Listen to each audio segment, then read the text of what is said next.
Hello students, welcome back to my channel. आज का मेरा टॉपिक है crop production and management, class 8 का जो फर्स्ट चैप्टर है उसमें से मैंने ये लिया है। इसको मैं 2 पार्ट्स में करवाऊंगी। ये मेरा फर्स्ट पार्ट है, सेकंड पार्ट इसके बाद मैं आपको बताऊंगी। इसके अंदर हम जो हमारी कंट्री जो है वो एक फार्म लैंड है, जिसमें क्या कि मोस्टली जो पर्सन है वो फार्मिंग से रिलेटेड है, फार्मिंग करते हैं हमारी कंट्री में। ठीक है, तो उसके लिए आपको कौन कौन सी मतलब कि मेथड होते हैं, किस तरीके से हम कर सकते हैं, क्या इसकी प्रोसेसेस होती है, क्या स्टेप्स होते हैं जो खेती बाड़ी लोग करते हैं। उनको भी ऐसे ही नहीं है कि भी उन्होंने क्रॉप्स जो है वो फील्ड के अंदर सो कर दी तो उसके बाद वो अपने आप हो जाएगी, ऐसा कुछ नहीं है। जैसे एक बच्चे को माँ पालती है, ठीक उसी तरीके से फील्ड के अंदर क्रॉप्स की जो है देखभाल करनी होती है, उनकी प्रोटेक्शन करनी होती है, उनको क्या नीड है, उनकी कौन से उनको न्यूट्रिएंट्स चाहिए, ये सब जो है ये इस चैप्टर के अंदर मैं आपको बताऊंगी। तो अगर आप भी तक आपने मेरा चैनल सब्सक्राइब नहीं किया है तो please subscribe my channel, so that कि आपको नोटिफिकेशन मिलता रहेगा मेरी जो आने वाली वीडियोस है। तो हम स्टार्ट करते हैं, लेट्स स्टार्ट। फर्स्ट है हमारा एग्रीकल्चर। हमें सबसे पहले ये पता होना चाहिए कि एग्रीकल्चर होता क्या है। The science of farming including cultivation of the soil and rearing of animal is called agriculture. अब आप लोगों ने ये तो देखा होगा कि गांव में अगर आप कभी गए हो तो गांव में आपने देखा होगा कि खेती बाड़ी करते हैं लोग, तो साथ में वो क्या है कि जो पशुपालन है वो भी करते हैं। तो इन दोनों को मिला के, जिसमें cultivation of the soil and rearing of animal, इन दोनों को मिला के हम बोलते हैं एग्रीकल्चर। ठीक है, अब इस एग्रीकल्चर के अंदर मेन जो डेफिनेशन होती है वो होती है क्रॉप। क्रॉप क्या होती है? The plant of the same kind, एक जैसे बहुत सारे प्लांट्स होते हैं, and cultivated in large quantities in a field are called crop plants. Suppose करो अगर आपने वीट का प्लांट लगाया, ये तो नहीं है कि आप एक वीट का प्लांट लगा दोगे फिर आप किसी और चीज़ का प्लांट लगा दोगे, इसको हम क्या बोलते हैं? एग्रीकल्चर नहीं बोलते हैं। ठीक है, उसको हम क्रॉप भी नहीं बोलते हैं। तो क्रॉप प्लांट कौन से होते हैं? The plant of the same kind grown and cultivated in large quantity, बहुत सारी लार्ज क्वांटिटी में जिसकी जो ग्रो किए जाते हैं उसको हम क्रॉप बोलते हैं। एग्जाम्पल में आप ले सकते हो राइस, वीट, मेज। ठीक है, ये most commonly grown cereal crops है। Cereals like rice, wheat and rice, wheat जो है हमें क्या प्रोवाइड करवाते हैं? कार्बोहाइड्रेट। जो हम दालें उगाते हैं, ठीक है, वो हमें प्रोवाइड करवाती है प्रोटीन। कोकोनट, मस्टर्ड, सनफ्लावर, ये जो है हमें क्या प्रोवाइड करवाते हैं? Oil and fat. ठीक है, तो जितने भी हम न्यूट्रिएंट्स खाते हैं वो हमें कहाँ से मिलते हैं? वो हमें प्लांट्स से मिलते हैं। और वो प्लांट्स कहाँ उगते हैं? वो उगते हैं फील्ड्स के अंदर, जो फार्मर जो है वो हमारे लिए उगाते हैं। फिर उसके बाद होता है हॉर्टिकल्चर। क्रॉप्स कौन सी होती है? Large scale cultivation of vegetable, fruits and flower plant, जहाँ पर वेजिटेबल, फ्रूट्स या फिर फ्लावर के प्लांट की ग्रो किए जाते हैं, कल्टीवेट किए जाते हैं, उसको हम बोलते हैं हॉर्टिकल्चरल क्रॉप्स। एग्जाम्पल में आप ले सकते हो टमाटो, ग्रेप्स, कैक्टस, रोज। तो टमाटो क्या हो गया? वेजिटेबल हो गया। ग्रेप्स क्या हो गया? फ्रूट हो गया। कैक्टस एंड रोज क्या हो गया? ये हो गया हमारे फ्लावरिंग प्लांट। तो जहाँ पर वेजिटेबल, फ्रूट और फ्लावर की कल्टीवेशन की जाती है, ऐसी क्रॉप्स को हम बोलते हैं हॉर्टिकल्चर क्रॉप्स, राइट। फिर उसके बाद आता है क्रॉप सीजन। ठीक है, अब क्रॉप सीजन कितने टाइप के होते हैं? 3 टाइप्स के होते हैं, बट आपके सिलेबस में रबी और खरीफ है। जायद क्रॉप्स जो है वो आपके इसमें सिलेबस में नहीं है, बट आपकी इन्फॉर्मेशन के लिए मैं यहाँ बता रही हूँ। रबी क्रॉप्स जो होती है वो कब सो की जाती है? वो की जाती है विंटर सीजन में। ठीक है, जब सर्दियाँ आती है तब इसको जो है कल्टीवेट किया जाता है अक्टूबर टू मार्च में। ठीक है, एग्जाम्पल रबी क्रॉप्स में आपके आ जाता है wheat, gram, P and mustard. ठीक है, अब ये नहीं है कि जो मतलब कि फसलें होती हैं उनका भी क्या टाइमिंग होती है।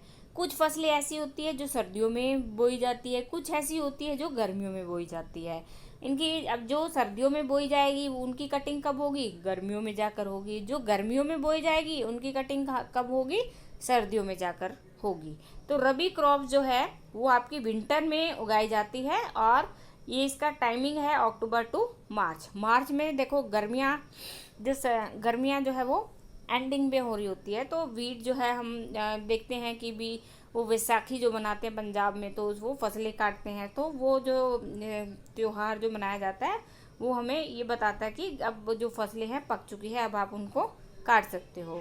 खारीफ क्रॉप जो है वो रेनी सीजन के अंदर उगाई जाती है, जून टू सितंबर में, ठीक है। उसके बाद एग्जाम्पल है इसके paddy, maize and groundnut, okay.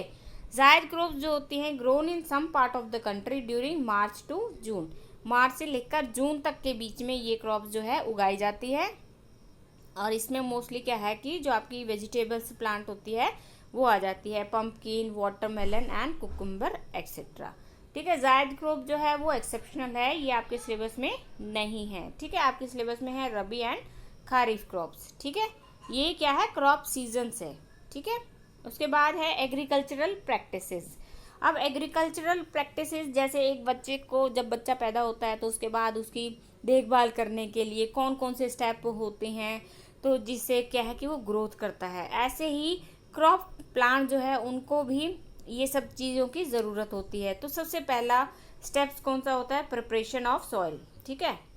Preparation of soil, सबसे पहले सॉइल की प्रिपरेशन की जाती है, देन सोइंग, फिर उसके अंदर मैन्योर एंड फर्टिलाइज़र ऐड किए जाते हैं, फिर उसके अंदर इरिगेशन, पानी दिया जाता है, फिर उनको वीड से प्रोटेक्ट किया जाता है, फिर हार्वेस्टिंग एंड थ्रेशिंग, जब वो पक कर तैयार हो जाती है तो उनको हार्वेस्टिंग एंड थ्रेशिंग की जाती है उनकी, फिर जब पक के तैयार होगी, कट गई है, दाने अलग हो गए हैं, उसके बाद लास्ट में उसकी स्टोरेज प्रोसेस होती है, ठीक है। तो इस वीडियो में मैं आपको सिर्फ एडिंग मैन्योर एंड फर्टिलाइज़र तक बताऊंगी, नेक्स्ट वीडियो में आपके ये जो 7 पॉइंट है ये कवर करूंगी, ठीक है। अभी आगे हम धीरे धीरे चल रहे हैं, तो अगर आपने मेरा चैनल सब्सक्राइब नहीं किया है तो प्लीज़ सब्सक्राइब कर लीजिए, और अभी आगे बहुत कुछ है बताने वाला, तो इसलिए आप बने रहे मेरी वीडियो में, ठीक है।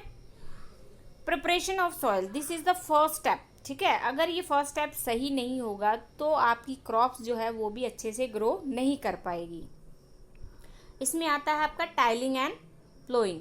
First, the first step before growing crop is to turn the soil and loosen it. जब भी आप क्रॉप्स कोई भी ग्रो करोगे, सोन करोगे, तो उसके लिए आपकी जो मिट्टी है वो क्या है, लूजन होनी चाहिए, भुरभुरी सी होनी चाहिए।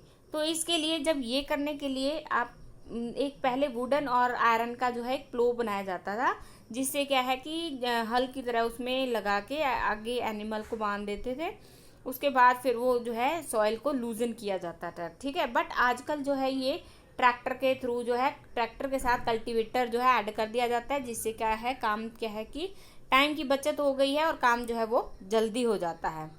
अब एडवांटेज ऑफ लूजनिंग सॉइल, अब जब वो सॉइल लूज हो जाती है, जैसे नीचे से ऊपर आ जाती है, तो उससे क्या एडवांटेज होता है, it permit easy and deeper penetration of the roots. इससे क्या है कि जो आप क्रॉप जो ग्रो करोगे तो उसकी जो रूट्स है वो डीपर तक इजीली पेनिट्रेट नीचे तक जाएगी, ठीक है। It provide good aeration to the roots, जब प्लांट्स की रूट अच्छे नीचे तक जाएगी तो उसमें एरिएशन, हवा भी जो है वो इजीली पास होगी। It promote growth of useful soil in bacteria. अब जैसे ही अगर आप लूजन कर लेते हो सॉइल को, तो उससे क्या है कि जो बैक्टीरिया होते हैं, अर्थवर्म जो हमें पता है कि मिट्टी में ही होते हैं, वो क्या है, हेल्प भी करते हैं प्लांट्स को न्यूट्रिएंट्स प्रोवाइड कराने में, ठीक है। तो उनकी ग्रोथ भी अच्छे से होगी। These bacteria provide nutrition to the soil. Turning and loosening of soil bring the nutrient rich soil to the top. और जो नीचे न्यूट्रिएंट होते हैं, जैसे ही लूजन करोगे आप सॉइल को, हल चलाते हैं तो उससे नीचे वाली मिट्टी ऊपर आ जाती है, ऊपर वाली मिट्टी नीचे आ जाती है, जिससे क्या है कि जो न्यूट्रिएंट्स है वो टॉप पर आ जाते हैं, ठीक है। उसके बाद है ये देखो, दीज आर द मेथड। प्लो जो है पहले ऐसे होता था, ये ट्रेडिशनल मेथड है, 2 बैल बांध देते थे, एक आदमी जो है वो पीछे पीछे चलता रहता था। ये क्या है कि ऐसे क्या है कि थोड़ा सा नुकीला होता है, जिससे जो मिट्टी है वो अच्छे से चीर सकते थे। ये हो है, और ये जो आजकल मॉडर्न मेथड जो चला है, ट्रैक्टर के पीछे ये जो है कल्टीवेटर जो है वो लगा देते हैं, जिससे क्या है कि टाइम की बचत हो जाती है, ओके। फिर उसके बाद आता है लेवलिंग। जैसे ही मिट्टी क्या है, आपने उसको टाइलिंग कर दी, ठीक है, प्लोइंग कर दी, तो उसके बाद मिट्टी को सेम लेवल पे करना होता है। तो levelling, the ploughed land is levelled and pressed down lightly with the help of wooden plank. एक बिल्कुल फ्लैट जो है वो प्लैंक होता है, वो क्या है, वुड का भी हो सकता है या फिर आयरन का भी हो सकता है। तो वो लेवलिंग जो है is done to prevent waterlogging and promote uniform irrigation. वो क्यों की जाती है, लेवलिंग का क्या एडवांटेज है, जैसे ही आप लेवलिंग करोगे तो उससे आपकी वाटर लॉगिंग, जो पानी जो है वो ठहरा नहीं रहेगा, ठीक है। दूसरा, यूनिफॉर्म इरिगेशन जो है, पानी जो है वो हर क्रॉप प्लांट के जड़ों तक जाएगा, ठीक है। It break bigger chunks to of dry soil into smaller piece. और जो बड़े बड़े चंक, जैसे ही आपने प्लोइंग की, ठीक है, बड़े बड़े जो चंक्स बच जाते हैं, तो लेवलिंग जैसे ही आप करोगे तो उससे क्या है कि वो वुडन प्लैंक जो है वो बड़े बड़े चंक्स जो सॉइल के हैं उनको स्मॉलर पीसेस में कन्वर्ट कर देता है, ठीक है। उसके बाद आती है सोइंग, ठीक है। आपने प्लोइंग कर दी, आपने लेवलिंग कर दी, उसके बाद आप क्या करोगे, सीड्स को सो करोगे, right. After the preparation of soil seeds are selected.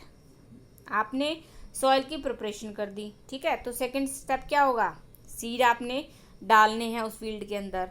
अब वो जो सीड आपने डालने हैं तो उसको भी आपको क्या है कि अच्छे सीड उसके अंदर अगर आप फील्ड में डालोगे तो आपकी क्रॉप जो है वो भी अच्छी क्वालिटी की पैदा होगी, ठीक है। तो while selecting seeds following should be kept in mind. अब जब आपने सीड सेलेक्ट करने हैं तो आप कैसे सेलेक्ट करोगे, जो सीड आप सेलेक्ट करोगे वो गुड क्वालिटी के होने चाहिए, डिजीज रेजिस्टेंस तो होने चाहिए, एंड हाई यील्डिंग सीड, जिससे क्या है कि आपकी पैदावार जो है खेत में बहुत ज़्यादा है, ऐसे सीड्स की जो है आप चूज करोगे। Treat the seed with fungicide before sowing, और बोने से पहले आप उन सीड्स को किसके साथ मिक्स करोगे, किससे ट्रीट करोगे, फंजीसाइड से, ठीक है। Seeds are sown in the field by any of the two method. Seed को बोने के दो तरीके हैं, ठीक है। पहला मेथड है बाय स्कैटरिंग, आप क्या है कि हाथ में लो और सीड्स को पूरी फील्ड के अंदर ऐसे बिखेरते हुए चले जाओ, ठीक है। दूसरा मेथड है बाय सीड ड्रिल। इस मेथड में क्या है कि आपका टाइम भी बचता है और आपकी लेबर भी बचती है।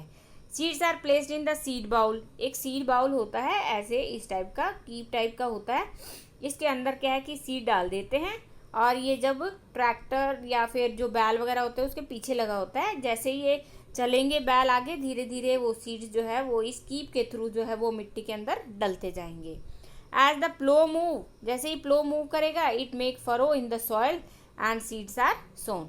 तो जैसे जैसे हल चलेगा सीड इसके अंदर से, इस पाइप के अंदर से जाके नीचे मिट्टी के अंदर डलते जाएंगे, ठीक है। तो ये दो मेथड है, आप कोई भी यूज़ कर सकते हैं, बट स्कैटरिंग मेथड से क्या है कि कई बार सीड जो है एक जगह पे ज़्यादा डल जाते हैं, कई बार बहुत कम डलते हैं। तो और जो सीड ड्रिल है इस मेथड से क्या है कि सीड जो है वो प्रॉपर डिस्टेंस पे क्या है डलते जाते हैं, ठीक है। उसके बाद ये देखो, this is the traditional method of sowing. पहले क्या है कि लोग ऐसे कीप में ये डालता जाता था और ये हल चलता जाता था, तो ये ऐसे जो सीड जो है वो मिट्टी के अंदर डल जाते थे। और ये सेकंड मेथड है, ठीक है, ड्रिल से। ड्रिल में क्या है कि इससे क्या है कि इक्वली डिस्टेंस पे जो है वो सीड जो है वो डल जाते हैं। फिर ट्रांसप्लांटेशन। अब ये ट्रांसप्लांटेशन प्रोसेस क्या होती है, the process of shifting seedling from the nursery to the main field is called transplantation. Transplantation आपने सुना होगा, जो धान की खेती होती है उसमें यूज़ करते हैं मोस्टली। पहले क्या है कि उन सीड्स को क्या है कि एक नर्सरी में तैयार किया जाता है, जब उनकी छोटी छोटी पौध होती है तो उनको उखाड़ के फिर मेन फील्ड के अंदर उनको ट्रांसप्लांट, जो पानी भर के उस खेत के अंदर, फिर उनके अंदर आपने देखा भी होगा ये जब इसकी पैडी की जो करते हैं उस टाइम पे उनको लगाते हुए आपने कई बार देखा होगा, तो वो ट्रांसप्लांटेशन मेथड होता है। अब इस मेथड के एडवांटेजेस क्या है, इसके एडवांटेजेस है permit better root penetration into the soil. ये क्या परमिट कर दी है, रूट पेनिट्रेशन अच्छी होती है। It allow better shoot development अच्छी होती है। It enable selective cultivation of healthy seedling, और इससे क्या है कि कल्टीवेशन जो है वो अच्छी होती है। This result in better crop production, और इससे जो भी आपकी क्रॉप की जो फसल होगी वो आपको बेटर क्वालिटी की मिलेगी, राइट। फिर उसके बाद है एडिंग मैन्योर एंड फर्टिलाइज़र, ठीक है। जब आपने सबसे पहले हमने स्टेप क्या किया, प्रिपरेशन ऑफ सॉइल। फिर उसके बाद क्या किया हमने, सोइंग की। थर्ड स्टेप क्या आ गया आपका, एडिंग मैन्योर एंड फर्टिलाइज़र। अब जो आपने पौधे आपने बो दिए हैं उसके बाद आप क्या करोगे, मैन्योर और फर्टिलाइज़र जो है वो ऐड करोगे। To get good crop we need to add manure. आपको अगर अपनी अच्छी क्रॉप्स की यील्डिंग लेनी है तो आपको मैन्योर और फर्टिलाइजर आप क्या है फील्ड के अंदर ऐड करोगे, so that plant can take their essential nutrient from the soil. अब प्लांट्स जो है वो अपने न्यूट्रिएंट कहाँ से लेते हैं, सॉइल के थ्रू लेते हैं, ठीक है। अगर सॉइल में आप उसको कुछ दोगे नहीं तो वो प्लांट भी कुछ नहीं लेंगे, अगर प्लांट कुछ नहीं लेंगे तो क्या है कि वो अच्छी यील्ड आपको नहीं मिलेगी। Due to continuous growing of crops soil fertility decrease. अगर आप एक ही जैसी जो है फसल बार बार बोते रहते हो तो उससे सॉइल की फर्टिलिटी जो है वो डिक्रीज हो जाती है। इसके लिए हम क्या करते हैं, उसके अंदर सॉइल के अंदर मैन्योर और फर्टिलाइजर जो है टाइम टू टाइम ऐड करते जाते हैं। सम ऑफ द फर्टिलाइजर है जैसे NPK, urea, calcium ammonium nitrate, ठीक है। तो ये क्या है कि टाइप ऑफ फर्टिलाइजर है। अब एडवांटेज ऑफ फर्टिलाइजर के क्या एडवांटेजेस है, ठीक है। मैन्योर के अपने एडवांटेजेस हैं और फर्टिलाइजर के अपने एडवांटेजेस है। Each fertiliser provide specific nutrient to the soil. Suppose करो सॉइल के अंदर नाइट्रोजन की डेफिशिएंसी है तो फर्टिलाइजर ऐसा है जिसके अंदर नाइट्रोजन होगी, वो आप फर्टिलाइजर डाल दोगे तो उस सॉइल के अंदर वो जो स्पेसिफिक न्यूट्रिएंट है उसकी डेफिशिएंसी जो है वो दूर हो जाएगी, right. They can be easily stored and handle. इनको आप इजीली स्टोर कर सकते हो और इसको यूज करना भी बहुत इजी है। They are soluble in water and are easily absorb by the plant. ये पानी में सॉल्युबल होते हैं और ये प्लांट जो है वो इनको इजीली एब्जॉर्ब कर लेते हैं, राइट। फिर उसके बाद आता है difference between fertiliser and manure. इन दोनों के बीच में डिफरेंस क्या है फर्टिलाइजर और मैन्योर में। फर्स्ट है fertiliser is an inorganic salt. ये इनऑर्गेनिक सॉल्ट है जबकि ये क्या है ऑर्गेनिक सॉल्ट है। It is prepared in factories. जो फर्टिलाइजर है वो फैक्ट्रीज के अंदर बनती है और मैन्योर जो है वो आप नेचुरल प्रोडक्ट है by decomposition of cattle dung, human waste and plant residue, ठीक है। Fertiliser provide a specific nutrient. ये सिर्फ स्पेसिफिक न्यूट्रिएंट प्रोवाइड करवाता है, जबकि मैन्योर के अंदर जो है मोर देन वन न्यूट्रिएंट ही जो है वो सॉइल को प्रोवाइड करवाता है। और fertiliser does not provide any humus to the soil. ये क्या है कि फर्टिलाइजर जो है वो ह्यूमस प्रोवाइड नहीं करवाता और जो मैन्योर है वो आपको lot of humus to the soil, ये क्या प्रोवाइड करवाता है, lot of humus to the soil. This is the difference between fertiliser and manure. ये मोस्टली पूछ लिया जाता है what is the difference between fertiliser and manure, ठीक है। मैन्योर जो है वो क्या है आपका ऑर्गेनिक सॉल्ट है और फर्टिलाइजर जो है वो इनऑर्गेनिक सॉल्ट है।